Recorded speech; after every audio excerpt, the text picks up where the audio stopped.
I'm Robin with Rainbow Gardens, and today I am here with Kate from the Compost Queens, and we are going to talk all about composting. So Kate, can you tell us a little bit about yourself? How did you get into composting? Sure. So my mom and I actually started Compost Queens about 4.5 years ago. She's really the lifelong gardener, composter. Yes. I'm more came from it from the food, local food support, kind of wanting to help close that gap. So when she came to me with this idea about, a composting company, that's when I really dove into composting and realized how incredible it is. Awesome. So let's dive in. What are some of the benefits of composting? So there are so many benefits of composting, from your own garden to your community to really the planet. So what composting does is it creates healthier soil, it brings biodiversity to the soil, and so it helps do things like absorb water better and retain water so you don't have to water your plants as often. It helps grow healthier plants that can fight off different pests and diseases, so you don't need to rely on other chemicals for that. Then in the community level, it helps with stormwater runoff and things like that. And then there's emerging research that it actually helps pull carbon out of the air and sequester it, which is helping to reverse the effects of climate change. That's awesome. So it just really does all these wonderful things for the earth, for your garden. Yes. So yeah, it's really great. Wonderful. So we talked about how it improves your soil health. How exactly does it improve the soil health? Is it through the nutrients of the things that you're putting in there? How exactly does that work? So when you add different materials, organic materials to your soil, it brings biodiversity to the soil. Yes. So if you think about, what we've done to the soil with this huge scale, farming, agricultural farming, we've essentially turned our soil into this. It's like flour. Yes. So if you were to pour water on this, you can imagine the water would basically run off or pool. Yes. So on a large scale, that's flooding, that's flash flooding, that's things like that, right? Yes. When you add biodiversity to your soil, you build structures in it. Yes. So roots can take hold and build networks and become strong. But you also imagine if you poured water into bread, it's going to act like a sponge. The water spreads out but absorbs into the bread and stays there and does its work. So that's kind of an illustration of what compost, bringing that biodiversity, does for the soil. That's awesome. And where should you compost? If you're going to, compost at home, whereabouts should you compost? So there's a lot of different things to take into account when you're building a compost pile and depending on how you're doing it. But some good things to think about is you don't want it right up next to your house because you are going to attract some level of decomposers, bugs, so you want to keep that separate. Okay. You really don't want it in direct sunlight if you can help it. Okay. And then you do want to have some kind of water source relatively close to it. So those are some things to consider. So if I want to go ahead and start composting, how do I get started? So it's kind of one of those things, it depends, because there's a lot of ways to compost. Okay. But you want to think about the materials you need to gather. So to build compost, you need carbon and nitrogen sources. So in layman's terms, carbon sources are things that when they break down, they're brown. Yes. So you think of leaves, wood chips, shredded paper can be a carbon source, things like that. And then you need a nitrogen source, which are the things that when they break down, they're kind of get slimy. So that's, food scraps are a great, thing for that. So you need those two materials, and then you need you need to choose your method and kind of go from that. So a couple of traditional ways to do it in a backyard, there's the tumbler, which is an enclosed barrel. Okay. That you add the materials and turn it to do it, and it's completely enclosed, which a lot of people like. Right.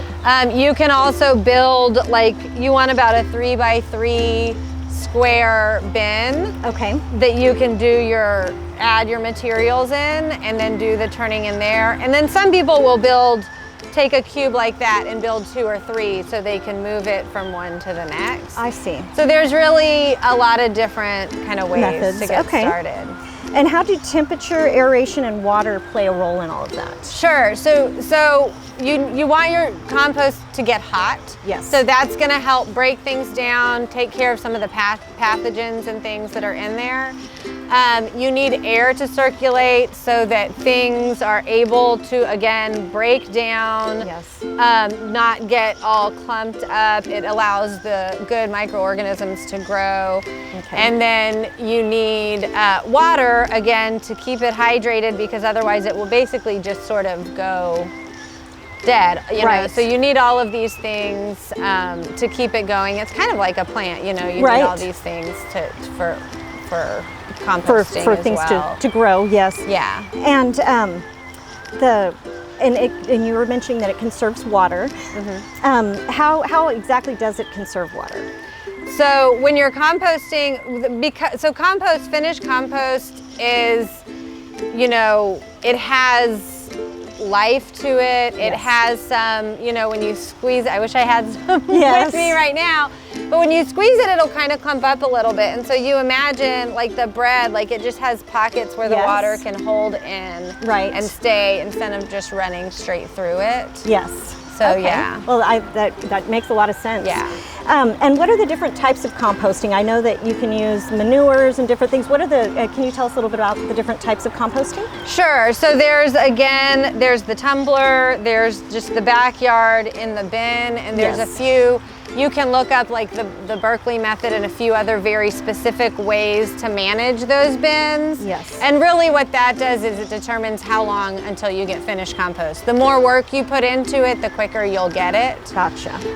But there are other ways. There are hugel mounds or hugel cultures, so you can actually, that can use up a lot of materials you have around your house. So you would use like branches to build out, and then you can add food scraps and other things and then cover it with your carbon. And so things break down, but you can also plant on those. Yes. And then there are slightly larger scale, like what we do out the farm is windrows. So those are what you imagine, those big piles of compost that you turn and add water to. Then there's also vermicomposting, so that's worms, which is a super great way if you have kids that you want to get involved, live in an apartment, because they can really be done in a small enclosed container under your counter. Oh, that's awesome. And so they are a little bit, you know, you have to kind of be aware of the temperature and keeping their environment right, but they're a really neat way to do it, and they produce, the worm castings are beautiful addition to your soil and will help it grow. So that's a really great way. Yes. And then finally, what we use in our service is bokashi, and so that's a little bit different because we start off with an anaerobic process. So what I was talking about earlier, needing air is an aerobic process. But what we do is we use these bokashi flakes that you can actually get here at Rainbow Gardens. But it's essentially coffee chaff that we get from local coffee roasters. So that's a byproduct of when they roast the coffee bean. It's like a part of the shell that comes off. Okay. So we put it through a fermentation process, so it has effective microorganisms in the flakes. Oh, wonderful. And then you layer these flakes in an airtight container. So we provide these buckets if you use our service. So you layer your food scraps in there, and it essentially ferments your food scraps. Yes. So while you're collecting it in your kitchen, it's not getting super smelly. It's not attracting bugs. You don't get maggots in there or anything like that. And then you can literally take that bucket once it's full and fermented for about 2 weeks. Yes. You can go dig a hole in your backyard, bury the bucket, and if you come back in 2 weeks, you're going to have incredible compost. That's awesome. So that fermentation process is basically microbes starting to eat, you know, feed off of the food scraps, and then when you add that to the soil microbes go to town on those microbes and do the work. And so We also utilize this in our service, so we take large amounts of the fermented food scraps and do hot composting with it. Oh, awesome. So it can be used in hot composting as well. It's all about really, when you're composting, what resources you have available, what space, what energy. Yes. You know, some methods are much more physical than others. Yes. So there's just a lot of options out there that you can kind of try and play with. Yes. And I always say, you know, there are rules, but it's more of an art than a science. You sort of learn how to read your compost pile. So if it's smelling really bad, add some carbon. If nothing's happening, add some nitrogen or some water, you know, so you just play with it and get your recipe right, essentially. Well, that's awesome, because I had no idea that the bokashi flakes did not smell and you know, because you know, the first thing you think about when you think about composting is smell. Exactly. You know? And so that's really nice to know that about the bokashi flakes. It's fermented, so there is, you know, it gets kind of sour, but it also kind of depends on what's in the bucket. So like if you know, are juicing or, you know, vegan, only eating like fruits and vegetables, it's gonna smell a nicer ferment than all the other things, but it's still, it's not that offensive, decaying, horrible smell. That's wonderful. So tell us a little bit about the Compost Queens. I know we have a drop box here at Rainbow Gardens Bandera. Is there also one at 1,000 Oaks as well? There's not at the moment, no. Well, we'll have to work on that. Yeah. So tell us a little bit about it. Yeah, so we started off 4.5 years ago doing primarily residential and commercial organic waste collection. So our residents get 2 of these buckets and a jar of the flakes, and we have a regular schedule where we come by and exchange the materials. Oh, wonderful. Or we have drop-off sites around town, including Rainbow Gardens. And you take your bucket as often as you need to, drop it off, get the clean one, and then we go to the farm and we do the dirty work. That's awesome. And so one of the cool things about it is we include the instructions on the bucket, but you can put all of your solid food scraps. So some traditional composting, you'd want to avoid meat or dairy because you could get some scavengers like in your backyard going for that. But because of the fermentation process, you can put meat and dairy, you can put cooked food that's gone bad. Oh, that's wonderful. Any solid food can go in there. And you just put a handful of the flakes, add, you know, clean out your fridge, another handful, and keep layering it. That is fabulous. And then for the commercial, we provide a larger bin based on kind of customized to their volume, and we do regular pickup as well. So that those food scraps all go out to Talking Tree Farm, where we turn it into finished soil that goes back to our clients, but we also sell that to the community. We also have expanded to add some other services. Great. So we offer soil testing with the microbiometer soil test. So that looks at the fungal and bacterial ratio in your soil. Yes. So we offer soil testing.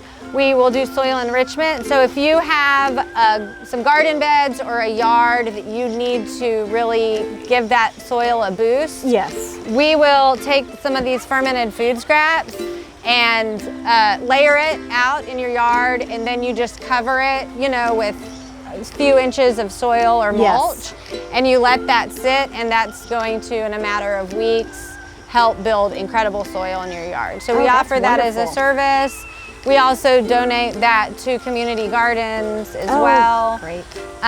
We do workshops and education on composting, and then we sell the kit. So if you wanted to buy the kit, you would get the bucket, an airtight lid, a bag of the flakes, and the instructions that talks about how you can bury it straight in a hole in your yard. So we have a customer that she just has a part of her yard that's her compost, but it is literally a hole in the yard. She didn't have to build anything. That's wonderful. She fills the bucket, lets it ferment, buries it, and then after 2 weeks or whenever the next bucket's ready, digs it up, buries another one. Oh, wow. But you can also do it in a trench in your garden bed and just cover it. Wonderful. So it's really all about fermenting that and then getting it nicely covered with soil, and then the microbes do all the work for you. That is wonderful. Yeah. Thank you so much for being with us here today.